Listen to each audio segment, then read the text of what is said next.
Salmo 121, ele diz assim: eleva os olhos para os montes, de onde me virá o socorro? Meu socorro vem do Senhor que fez o céu e a terra. Ele não permitirá que os teus pés vacilem, não dormitará aquele que te guarda. É certo que não dormita nem dorme o guarda de Israel. O Senhor é quem te guarda, o Senhor é a tua sombra à tua direita. De dia não te molestará o sol, nem de noite a lua. O Senhor te guardará de todo o mal, guardará a tua alma. O Senhor guardará a tua saída e a tua entrada, desde agora e para sempre. O Salmo 120, ele trata de um tema bem, digamos assim, controverso em relação ao 121. Ele fala contra as más línguas. Então, ele cita um homem bom que vinha perdendo a sua paz por conta de calúnias que outras pessoas levantavam a seu respeito. Então, ele não consegue estar em paz com o seu coração, em paz com o seu espírito, em paz com Deus, porque ele tem se preocupado muito com tudo aquilo que tem sido dito a seu respeito. E aí é interessante que ele diz assim, no versículo 4 do 120: setas agudas do valente, brasas vivas de zimbro. Que ele fala: que te será dado, o que te será acrescentado ao língua enganadora? Então a língua enganadora, ela vai ser recompensada por Deus, porque o que ela fala não é a verdade. E muitas vezes a gente acaba se preocupando muito com o que as pessoas dizem a respeito de nós, porque por não ser verdade, a gente tem aquele instinto de querer se defender e não deixar que a imagem da gente seja manchada daquela forma. Mas é Deus mesmo quem dá a recompensa dessa língua enganadora e não permite que nosso nome, nem a nossa imagem seja arranhada por qualquer coisa. Claro, se a gente estiver numa linha coerente com a sua palavra. Da mesma forma com a igreja também tem sido muito caluniada. Essa semana eu pude experimentar algo bem complicado de se lidar. Quando o pastor pregava aqui no domingo, eu me lembrei perfeitamente do que ele pregou no domingo, na segunda-feira de manhã. Eu estava no meio de alguns professores e uma dessas pessoas citou que um rapaz que fazia o transporte da cidade dela para Campina Grande, ele estava estudando no seminário, queria ser pastor e tudo mais, não sei qual era o seminário, e ela dizia assim: mas ele tem alguma coisa diferente comigo. Todo mundo vai saindo e ele faz um caminho diferente para eu ser a última a descer. E assim ele fica só comigo. E eu tenho muito medo dessa situação. Porque ele é casado, mas ele não respeita a esposa. Ele não é fiel a ela. Ele tem um comportamento muito inconveniente. E assim, como ela citou a questão dele querer ser pastor, estar estudando no seminário, já outra colega nossa já começou a fazer aquele discurso todo detonando a gente. Então ela disse: olha, todo mundo, e é porque todo mundo lá sabe que eu fiz também seminário, então se ela estava falando aqui para os outros, também estava falando em relação a mim, né? Que ela conhece já há alguns anos. Mas ela não titubeou, ela disse: olha, todo mundo que faz esse tipo de coisa, todos esses religiosos aí, principalmente o evangélico, só dá pedófilo, homossexual e ladrão.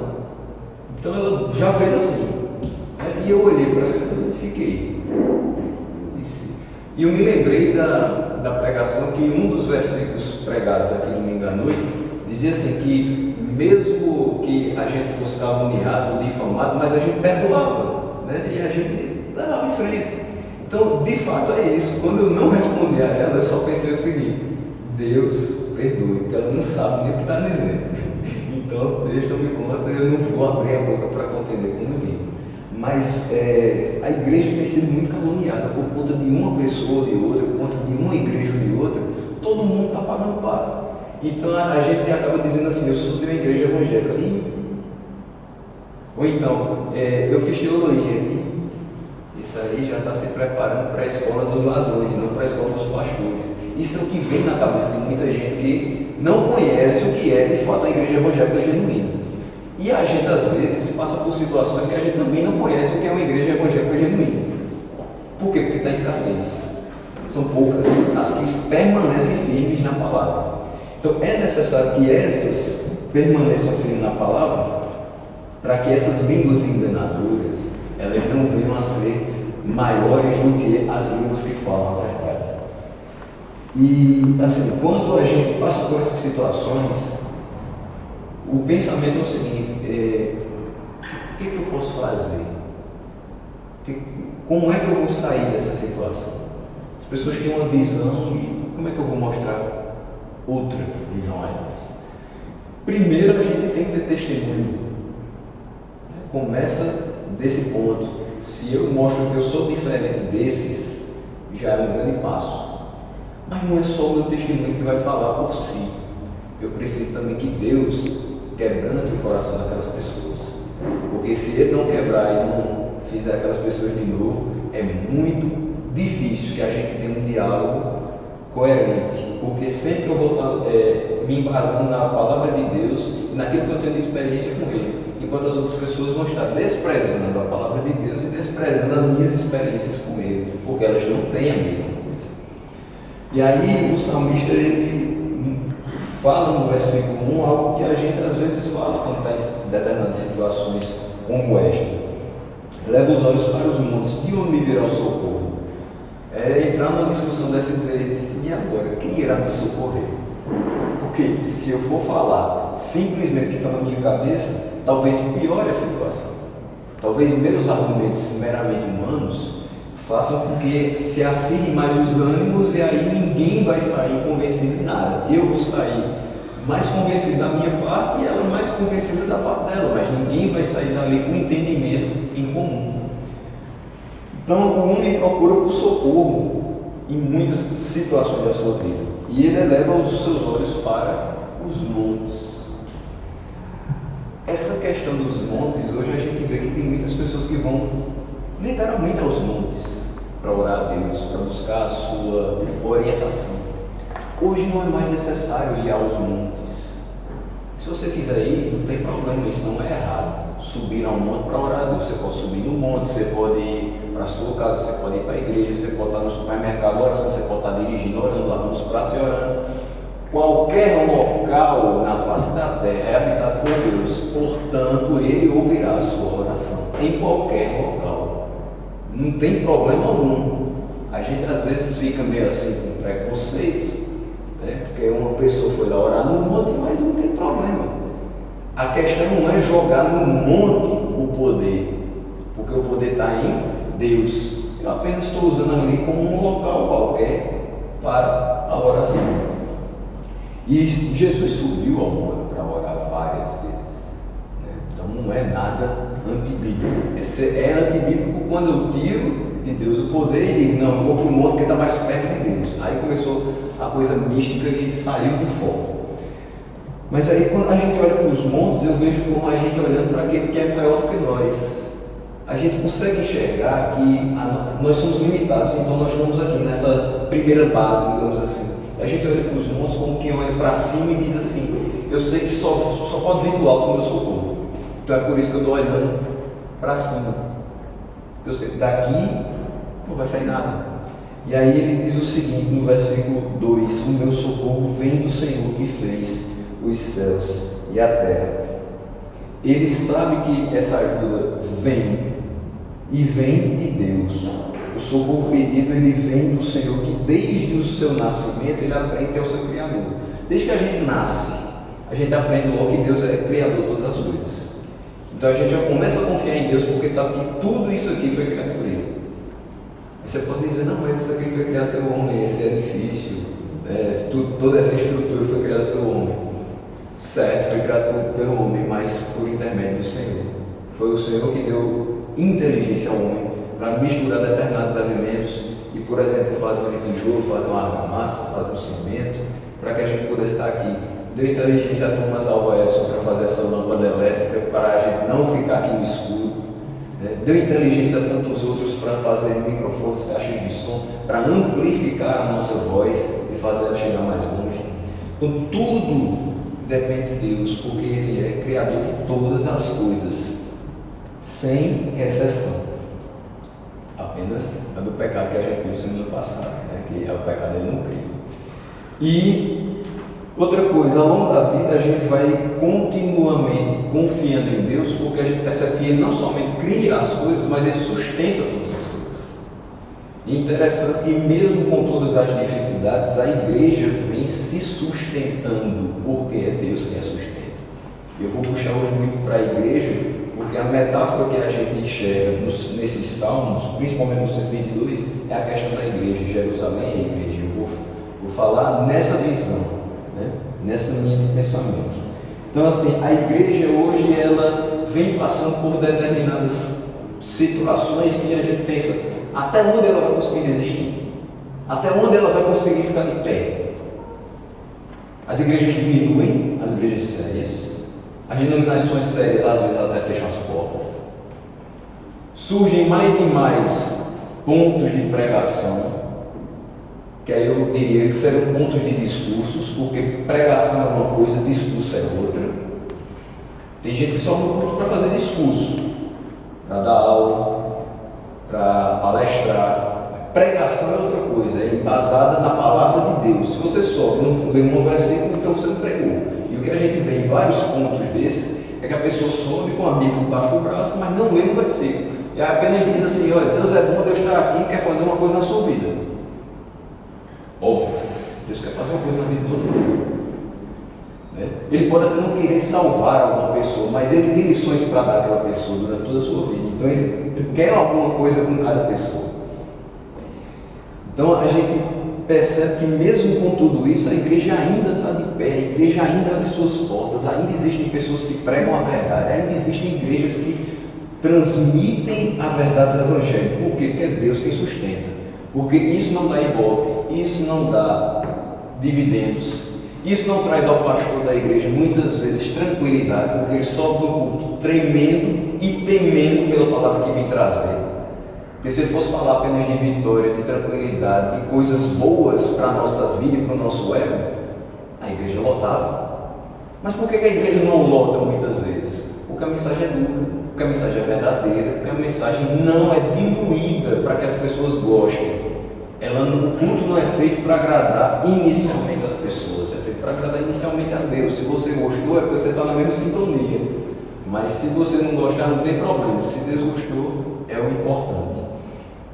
Então a gente percebe isso, a gente confia porque Ele é Criador e confia porque Ele é sustentador. Então a gente tem certeza que quando pedir socorro, o mesmo Criador do universo e sustentador do mesmo é quem vai nos socorrer. Ele fez os céus e fez também a terra. E o versículo 3 diz assim: Ele não permitirá que os teus pés vacilem, não dormitará aquele que te guarda. O fato de nós não tropeçarmos na nossa vida e termos um caráter santo vem única e exclusivamente de Deus, quando Ele diz: não permitirá que os teus pés vacilem. E quando eu percebo que alguma pessoa, apesar de todas as tentações que tem na sua vida, as facilidades que as circunstâncias apresentam, às vezes uma oportunidade única, entre aspas, de se dar bem, e aquela pessoa não se dobra, é porque Deus não permite. Quando se dobra, Deus permitiu. Para quê? Para mostrar que aquele não é dos nossos. Isso é uma coisa que eu tenho visto e muito. Pessoas que têm se dobrado a determinadas situações fáceis para se desenvolver na vida e que aí surge um nome do Evangelho lá fora, elas na realidade nunca foram filhos de Deus, são criaturas. Mas as suas obras mostram que elas não são transformadas por Deus. Porque quando a gente percebe alguém dizendo assim: eu vou sair da minha denominação, eu vou abrir uma igreja independente, porque o pastor não queria me dar a oportunidade, então não tem problema, eu vou lá, alugo um outro espaço, chamo um bocado de gente que eu conheço que gosta de mim, gosta da minha palavra, eu monto minha congregação. Aí eu vou ter a oportunidade, inclusive tudo que entrar na congregação vai ser meu. Isso acontece demais, seja de forma independente, seja através de algumas denominações que não são tão sérias e que aceitam todo tipo de pessoa que chega dizendo assim: Deus me chamou. Então, nesse caso, quando Deus não permite que a gente vá para esses caminhos que são mais fáceis, mas também são enganosos, é porque Ele quer nos preservar de forma santa. É porque Ele é que nos refreia a alma nessa situação e faz com que a gente não chegue a pecar contra Ele. No versículo 3 ainda a gente percebe que a gente pode ter conforto e segurança em saber que Deus não só cuida da gente em momentos ruins, mas também nos momentos bons. A gente acha que às vezes Deus só vai se fazer presente quando a porta estiver apertando e a gente clama por Ele e Ele chega. Mas Ele está perto da gente todos os momentos. Basta que a gente comece a desfrutar mais desses momentos com Ele. Porque quando está tudo muito bem, a gente diz assim, vamos levando. E Deus? Está lá. E a gente vai levando até que a porta aperta. E aí a gente diz, opa, peraí, cadê Deus? Deus me socorre. Então é muito fácil quando a gente está numa situação apertada ir atrás de Deus. Mas é bom que a gente esteja sempre em contato com Ele. Orar não somente para pedir, não somente para clamar, não somente para suplicar, mas orar também em ação de graças. Porque isso faz parte da orientação da palavra de Deus para a gente. E a gente tem essa certeza de que Ele nos guarda em todos os momentos, porque a palavra diz aqui que Ele não dormitará. Quando Ele diz não dormitará, é como que diz assim, olha, nem um cochilo Ele vai tirar. Nem aquele momento assim que a gente tem, quando está querendo assistir alguma coisa, e aí já é tarde da noite, que a gente faz assim, pisca o olho e quase que não consegue terminar a programação, a gente vacila, a gente às vezes perde um pedaço do filme, perde um pedaço do jornal e assim vai. Deus não perde nenhum lance da nossa vida, Ele está ali atento a cada mínimo detalhe. E assim a gente tem confiança que Ele de fato está guardando a nossa vida. E o versículo 4 diz assim, exceto que não dormita nem dorme o guarda de Israel. Veja que ele falou no versículo 3 em futuro, não dormitará. Mas no versículo 4 ele fala no presente, exceto que não dormita, nem dorme. Ou seja, ele não muda. É outra característica que a gente pode enxergar aqui nesse versículo número 4. Além de estar cuidando de nós, além de estar criando todas as coisas e sustentando com o poder da sua palavra, Ele não muda. É por isso que a gente tem segurança e confiança em dizer, de onde me virá o socorro? Eu sei que o meu socorro vem do Senhor, porque Ele fez os céus e a terra, e Ele não muda. O mesmo que criou é o mesmo hoje, e o mesmo de hoje vai ser amanhã, depois de amanhã, e continuamente, e eternamente. No versículo 5 diz assim, o Senhor é quem te guarda, o Senhor é a tua sombra à tua direita, e o Senhor guarda a sua igreja como parte das bênçãos destinadas ao seu povo. Apesar de tudo que a gente consegue enxergar, o Senhor é quem tem guardado as nossas vidas e tem guardado a sua igreja. Isso é uma bênção para o seu povo.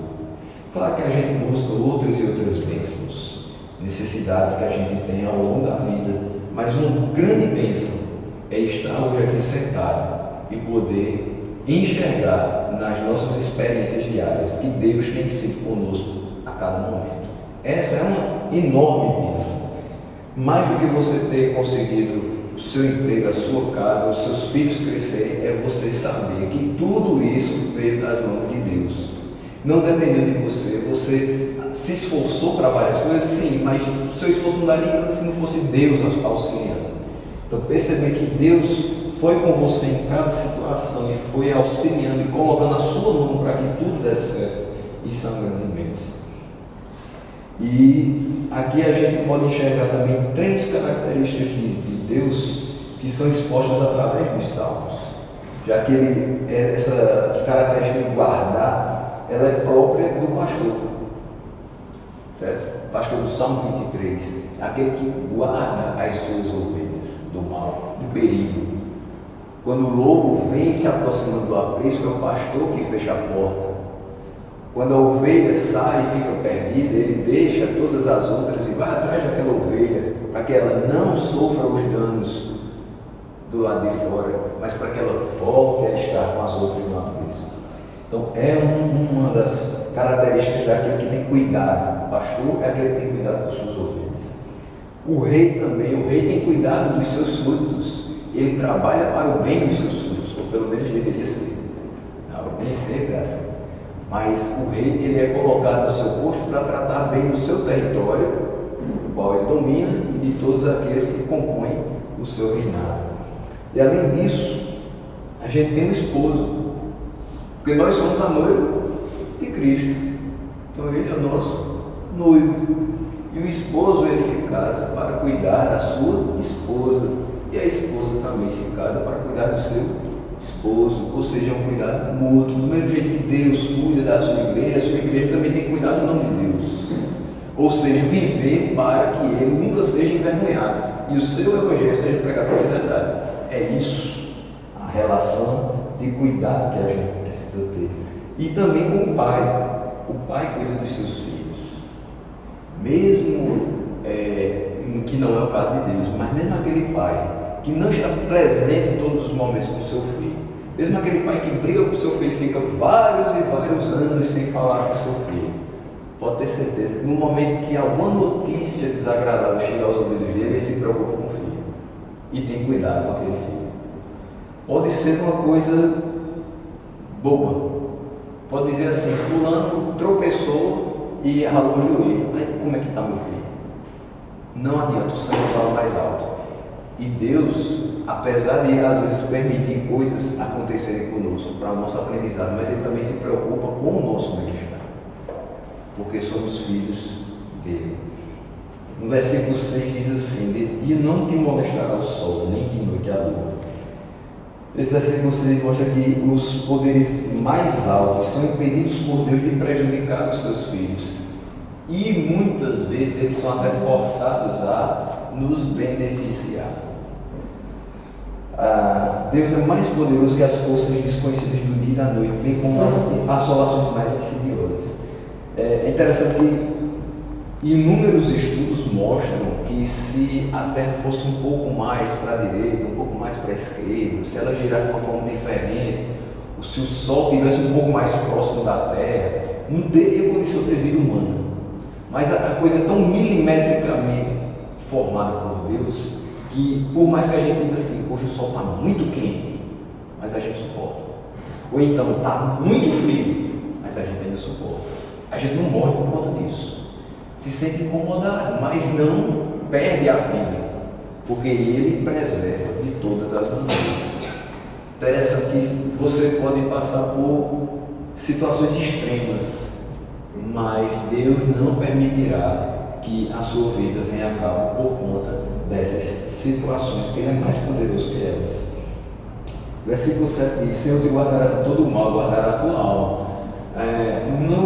Nos comentários que a gente vem fazendo e nas perguntas que foram feitas, me lembro muito bem que o pastor perguntou sobre o Salmo 91 e a questão da defesa do Senhor em relação ao seu povo, que não deveria passar por nenhum mal. E muitas pessoas pegam esses textos e dizem assim: o Senhor te guardará de todo mal, então não vai acontecer nada de ruim na sua vida. Se acontecer, é falta de fé sua.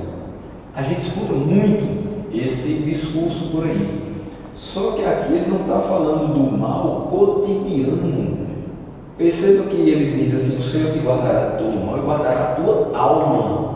Ele está falando de eternidade. O Senhor te guardará de todo mal, de toda seta maligna, mas Ele guardará a sua alma. Ou seja, por mais que você passe por questões que te levem a vacilar muitas vezes na fé, mas Ele vai preservar a sua vida para que você chegue na eternidade junto com Ele. Ele te escolheu, então Ele vai te conduzir até aquele dia. Ele vai guardar a sua alma de todo mal. Você não perecerá. E é interessante que Ele não é só o guardador do hoje. Quando a gente pede assim: Deus, guarda o meu dia, guarda a minha casa, guarda lá o meu trabalho, mas Ele não é só do hoje, Ele é guardador de toda a eternidade. Antes que você existisse, Ele já guardava o mundo, Ele já guardava a sua igreja. Depois que você sair daqui, Ele vai continuar guardando o mundo, guardando a sua igreja. E o versículo 8 diz: Senhor guardará a tua saída e a tua entrada desde agora e para sempre. Então, para que a gente finalize esse salmo, Quem nos protegerá quando nós precisarmos de socorro?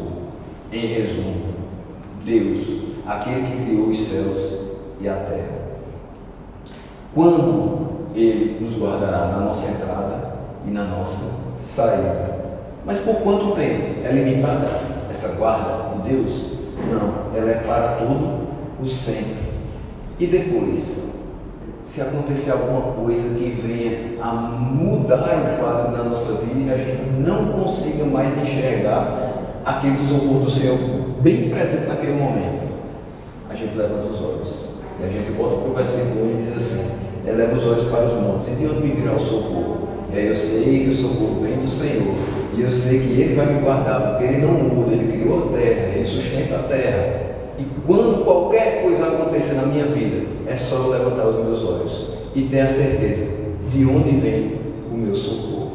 Então esse salmo em especial, ele nos traz essa grande segurança em confiar num Deus que não muda, que socorre, que cuida.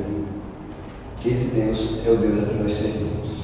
E o Salmo 122, ele é um canto de Davi, um canto de peregrinação também, é uma oração pela paz de Jerusalém.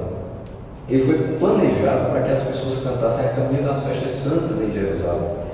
Ao passo que elas fossem caminhando, fossem também entoando esse canto. E parece ser mais apropriado para um momento de chegada, quando ele fala, pararam os nossos pés junto às tuas portas, no versículo 2. Então, é um canto mais do momento em que você vai chegando a Jerusalém, louvando ao Senhor por tudo aquilo que Ele já tem feito. E o salmo vai se dividir em 3 partes, segundo um comentário do Matthew Henry. A alegria com que os peregrinos iam para Jerusalém, então você começa vendo a alegria do povo chegando a Jerusalém. Depois, a estima que eles teriam por Jerusalém, não somente a alegria, mas também a questão de estimar, de mostrar um sentimento por Jerusalém, e também o grande interesse que deveriam ter por Jerusalém, as orações que fariam pelo seu bem-estar. Então, é a questão de você ter a alegria de ir, ter a alegria e o amor por aquele local e orar por aquele local.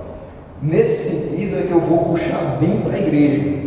A alegria de estar na igreja, o amor pela igreja e pelo Deus dessa igreja, e também orações pela igreja. Se encaixa bem nesse sentido. Então o Salmo 122 diz assim: alegrei-me quando me disseram, vamos à casa do Senhor. Pararam os nossos pés junto às tuas portas, ó Jerusalém. Jerusalém que estás construída como cidade compacta, para onde sobem as tribos do Senhor, como convém a Israel, para render graças ao nome do Senhor. Lá estão os tronos de justiça, os tronos da casa de Davi. Orai pela paz de Jerusalém, sejam prósperos os que te amam. Reine paz dentro de teus muros e prosperidade nos teus palácios. Por amor dos meus irmãos e amigos, eu peço, haja paz em ti. Por amor da casa do Senhor, nosso Deus, buscarei o teu bem. Então, no versículo 1, Davi sentia prazer em 3 coisas. Primeira coisa, de ir à casa do Senhor. Alegrei-me quando me disseram, vamos à casa do Senhor. Então ele sente alegria em ir à casa do Senhor.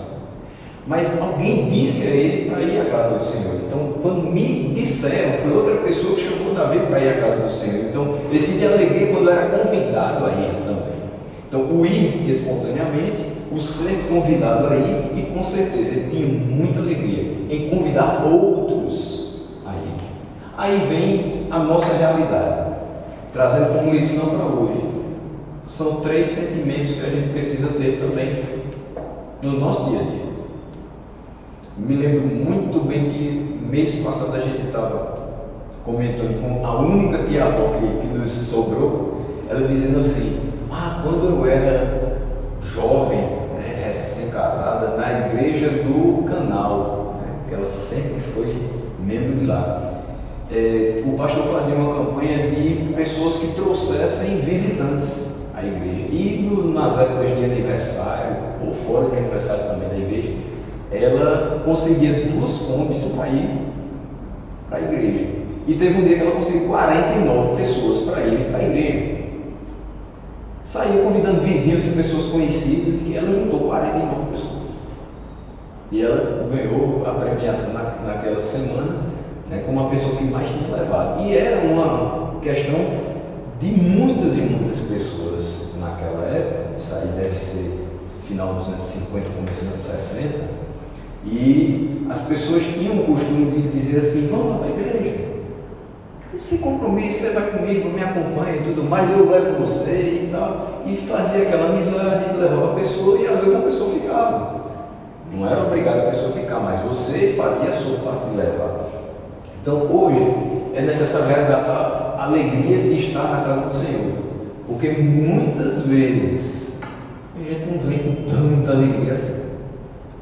Tenho coisa para fazer em casa, vou deixar não sei o quê, amanhã tem aquela coisa ou outra, amanhã tem uma prova da faculdade, eita, hoje vai ter um concurso não sei de onde. E assim vai, e tudo lhe puxa para fora da casa de Deus. E você está tão preocupado com o que está lá fora, que você não tem nem alegria. Às vezes você vem e eu vou, mas aí quando for na metade eu saio que eu tenho outro compromisso. Mas não é esse sentimento, é vir desprendido mesmo. Tira aquelas 2 horinhas, de 10 a meio-dia, de 6 às 8 da noite, porque você passou a semana todinha fazendo um bocado de coisa que às vezes nem é tão importante. Quanto tempo às vezes a gente perde mesmo? Aí eu digo perder com todas as letras, assistindo vídeos que não são interessantes, lendo coisas que não são interessantes, certo? Praticando coisas que não são interessantes, que não edificam.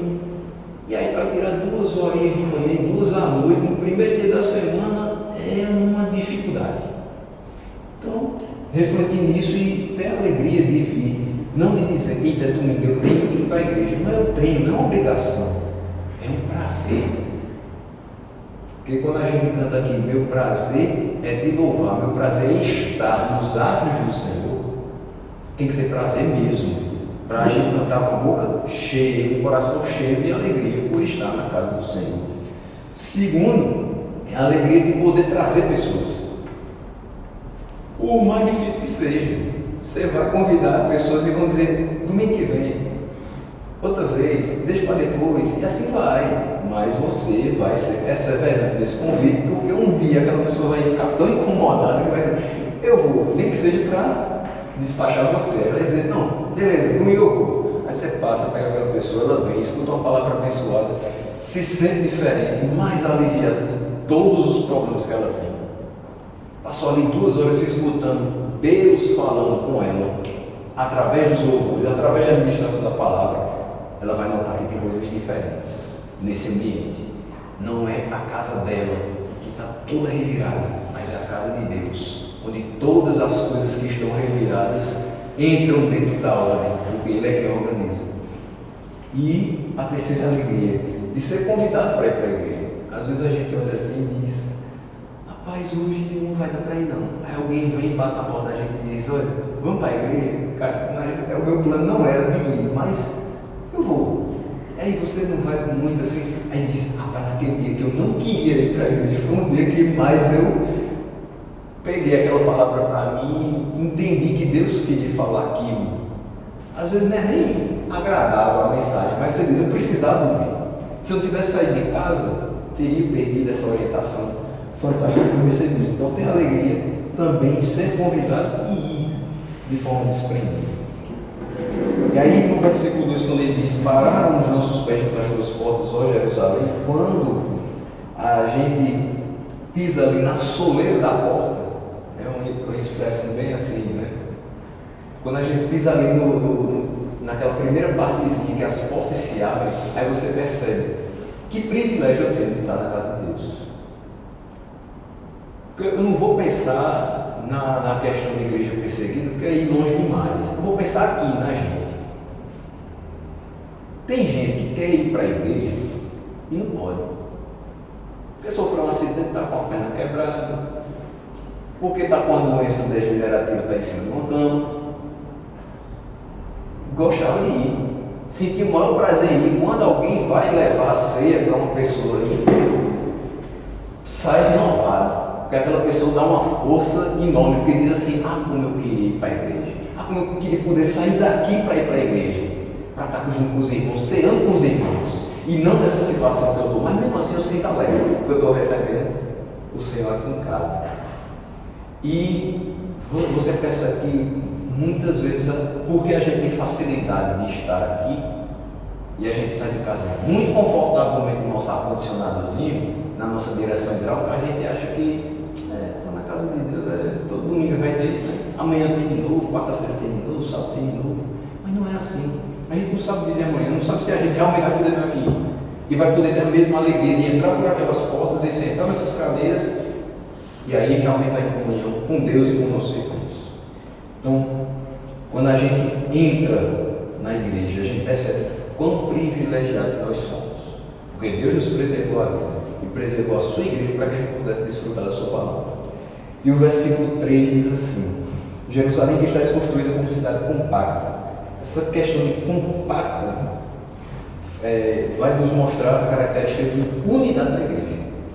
Quando eu falo de Jerusalém como sendo uma metáfora para a igreja, eu falo dela construída como uma cidade compacta. Então a igreja, por mais que ela se fragmente, ela continua sendo uma unidade.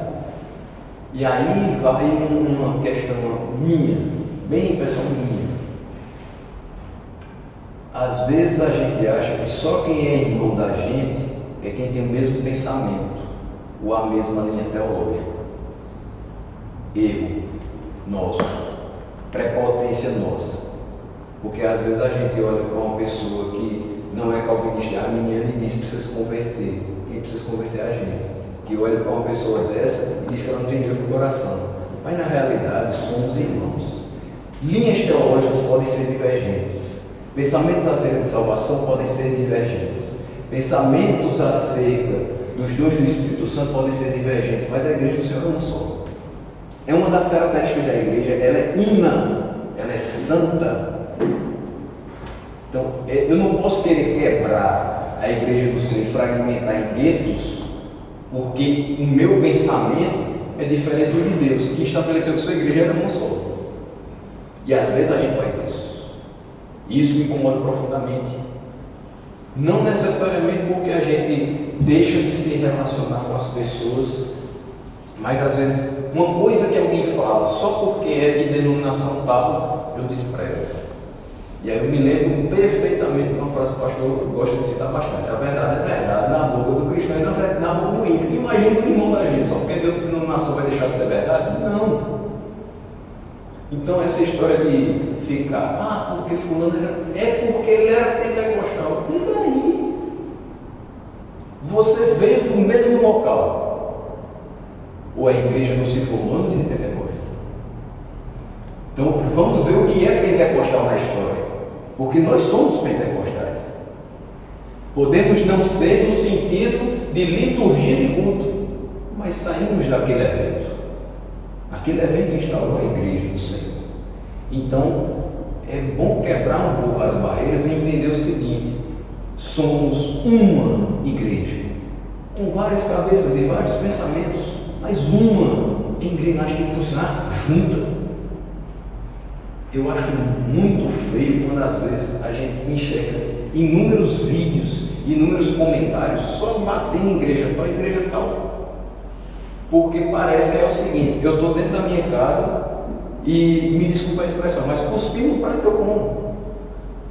Porque eu sou evangélico, protestante, cristão. E a pessoa que está lá na outra igreja, mesmo que ela dê uma errada assim, uma interpretação, uma pregação lá, e aquela pessoa pegou o vídeo e jogou na internet, mas ela não consegue, não.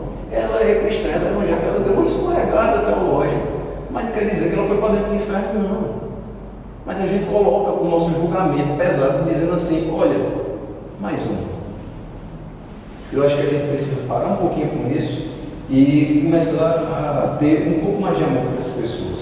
A crítica construtiva, ela sempre será saudável, mas a crítica ácida, ela vai ser destrutiva. Em vez disso, mostrar amor e corrigi-los em amor, mostrando: olha, é assim, a gente pode modificar um pouco. Em vez de falar dessa maneira, vamos falar assim.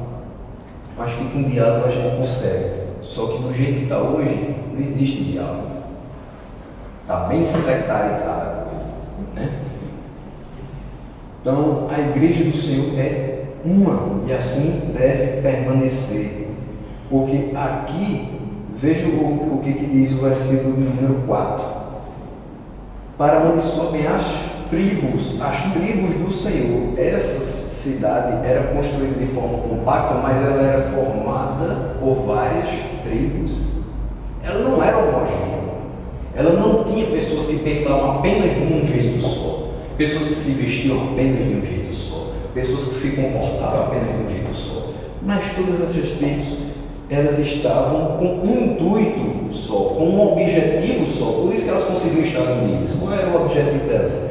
Para renderem graças ao nome do Senhor. E por que nós, Igreja Evangélica Brasileira, Campinense, Paraibana, Mundial, nós não nos juntamos para render graças ao Senhor? Essa é a reflexão que eu faço a respeito desse versículo.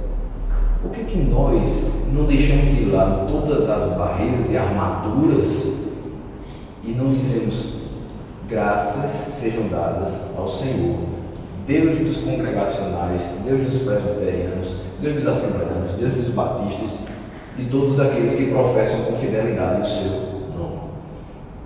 Versículo número 5 diz assim: lá estão os tronos de justiça, os tronos da casa de Davi. Na casa do Senhor homens são julgados. Lá estão os tronos da justiça. E como é que alguém é julgado na casa do Senhor? Primeiro, pela lei, certo? Pela palavra que mostra os nossos erros. A lei, ela foi instituída não para que, obedecendo-a, nós fôssemos salvos, mas para que, transgredindo-a, nós percebêssemos que somos pecadores. Ou seja, ela regula a nossa conduta. Segundo, o homem também é julgado pela própria consciência. Se o Espírito Santo realmente habita dentro de você, você escuta uma palavra, não tem como você ficar da mesma forma. Ele vai lhe alertar das coisas que não estão em conformidade com a palavra de Deus. E aí, toda vez que alguém tocar na ferida, você vai se sentir incomodado. E aí, sua própria consciência vai te julgar e vai dizer: ó, você está indiferente do que está sendo dito ali. Então você está errado, você tem que voltar para o seu caminho. E além disso, pelo Evangelho, quando o homem é colocado frente a frente com o Evangelho, frente a frente com a obra de Cristo, ele é confrontado. Ele vai ser também julgado por suas obras, porque não há nenhum que seja igual ao Senhor. Não há nenhum que consiga fazer a mesma obra que o Senhor fez. Não há nenhum que consiga mostrar os atributos que ele mostrou. Então a gente também é julgado em relação às nossas obras quando comparadas com as obras de Cristo. Número 6. Orai pela paz de Jerusalém, sejam prósperos os que te amam. Já que a gente está falando de igreja, se nós considerarmos Jerusalém como metáfora para a igreja, a gente vê que a ordem é por oração não somente no nosso favor, mas em favor da igreja. É tão importante orar pela igreja que a gente às vezes nem percebe a grande importância que tem. Às vezes a gente olha assim, se é uma pessoa lá na igreja, então Jesus é amor, e não percebe que de fato a oração não muda as coisas, isso a gente sabe. Mas quando ela é feita de acordo com a vontade de Deus, ela acontece. A gente vê as coisas acontecendo. Quando a gente diz assim: Senhor, eu te peço a tua bênção sobre a minha igreja, sobre toda a liderança, te peço que dê sabedoria a cada um, que possa planejar todos os cultos da igreja de uma forma que agrade somente a ti, que possa pensar em projetos para a igreja que vão glorificar o teu nome, que não vão mostrar A e B, mas vão mostrar o Senhor trabalhando em prol da igreja, em prol da sociedade na qual a igreja está inserida. Isso tudo faz parte do plano de Deus para a igreja. Isso tudo faz parte daquilo que Deus quer da igreja. Deus quer que a igreja seja um luzeiro no meio de todas as trevas. Se a gente for observar, em toda essa redondeza aqui, existem muitos e muitos locais, dentro do Catolé ou em qualquer bairro aqui vizinho, onde coisas terríveis acontecem. Como eu estava comentando com algumas pessoas, eu morei aqui praticamente minha vida toda. Faz só 8 meses que eu saí do Catolé e a gente morava muito perto aqui do Tambor E de lá sai todo tipo de ruindade. Poucas ruas para trás da nossa, pessoas são mortas, há tráfico de drogas, há roubos, arrombamento de casas. E tem várias e várias igrejas ao redor também. Por que todas essas coisas acontecem? Claro, Deus permite que tudo isso aconteça. São coisas naturais de acontecerem, porque a natureza do ser humano é perversa. E muitas pessoas não conhecem o amor de Deus. Então não sabem também dar amor para as outras pessoas. Sabem dar maldade, sabem transmitir perversidade. Agora, a igreja não foi constituída para ser diferença no meio do povo, diferença no meio de toda essa maldade. Transmitir a bondade do amor de Deus, aquele que transforma o coração, transforma a conduta, transforma o homem por inteiro. Tem feito muito pouco. E a gente percebe que esse objetivo tem que ser alcançado. Orar pela igreja para que ela possa ser de fato diferente e que as pessoas comecem a perceber que onde ela está, não pode haver esse tipo de coisa. Tem que haver alguma mudança, tem que haver alguma melhoria. A gente percebe olhando só para o século XVIII que outros para trás, que onde as pessoas de Deus estavam, ali havia mudanças. E por que hoje não? Quer dizer que a gente só vai ficar vivendo o passado e olhando para quando Edwards era vivo, era assim. Quando Wycliffe era vivo, era assim. A sociedade de fulano e tal foi assim. Foi impactada por isso. E a gente não vai fazer nada? A gente não vai se mover? Eu não quero ser Edwards. Eu não quero ser Lutero. Mas eu preciso ser instrumento nas mãos de Deus. Eu preciso fazer alguma coisa, porque Ele me colocou aqui para isso. A igreja foi colocada no mundo para isso, para ser luz no meio das trevas. Orar pela igreja é extremamente importante. E quando ele diz: sejam prósperos os que te amam, aquele que ama a igreja, aquele que trabalha por sua igreja, com certeza Deus o recompensará. Não é que você vai trabalhar para que Deus te abençoe, mas naturalmente Deus abençoa aqueles que doam sua vida pelo trabalho da igreja. Versículo de número 7 diz assim: reine em paz dentro de teus muros e prosperidade nos teus palácios. É importante que a paz exista dentro da igreja para que ela possa ser próspera, para que ela possa crescer. Difícil uma igreja cheia de conflitos, cheia de disse-me-disse, cheia de problemas e picuinhas, ela se desenvolver e crescer. Agora, quando existe paz dentro dos muros da igreja, ou seja, no interior dela, quando as pessoas se relacionam bem, quando os projetos dão certo, quando todo mundo se envolve e se dá as mãos para que as coisas possam acontecer, aí a igreja cresce. Existe mais verdade naquilo que é feito.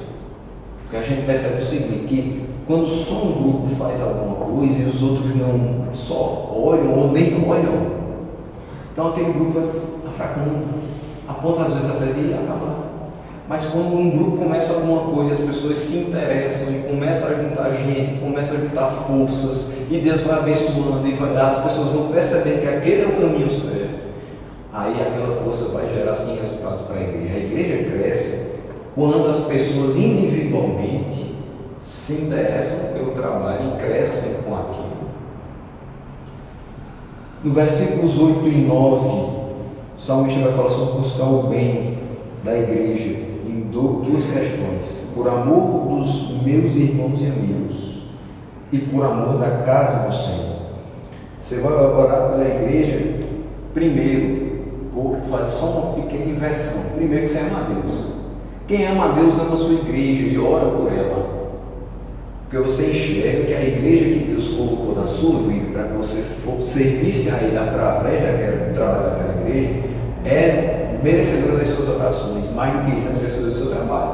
É orar e trabalhar na igreja por amor de Deus, porque Deus te colocou lá e colocou a igreja na sua vida. E também por amor dos irmãos. Eu percebi que quando você está na igreja você não está só, porque primeiro você tem a Deus, e não está só também porque você tem os seus irmãos. E orar apenas por si e pela igreja não é o suficiente. Orar pelos outros também A intercessão é algo extremamente necessário e vital para que o crente possa, de fato, vencer as adversidades dessa vida. Muitas vezes, quando eu estava em momentos assim que talvez eu pensasse que o amanhã não existiria, foram pessoas intercedendo que eu sentia que Deus me fortalecia. Quando às vezes você não tem voz suficiente para levantar o seu clamor por sua vida e por sua igreja, são pessoas orando por você, orando por sua igreja, que fazem com que todas as coisas melhorem e a gente possa seguir a vontade de Deus. Então, além disso, semana que vem eu vou citar algumas questões, só adiantando um pouco. Esse livro 5 dos Salmos, ele traz, por exemplo, no Salmo 133, que é outro canto de romance de Davi, essa visita ao mundo fraternal. É meio que continuando isso aqui. Eu vou orar pelos meus irmãos, mas eu também vou trabalhar pelo bem deles. E como é bom que os irmãos vivam em união. Como é bom que os irmãos vivam em paz, que a igreja cresce com isso. Salmo 136, ele vai ter simplesmente 26 versículos que terminam com: porque a sua misericórdia dura para sempre. Foi uma característica muito exposta aqui nessas semanas. Deus é misericordioso.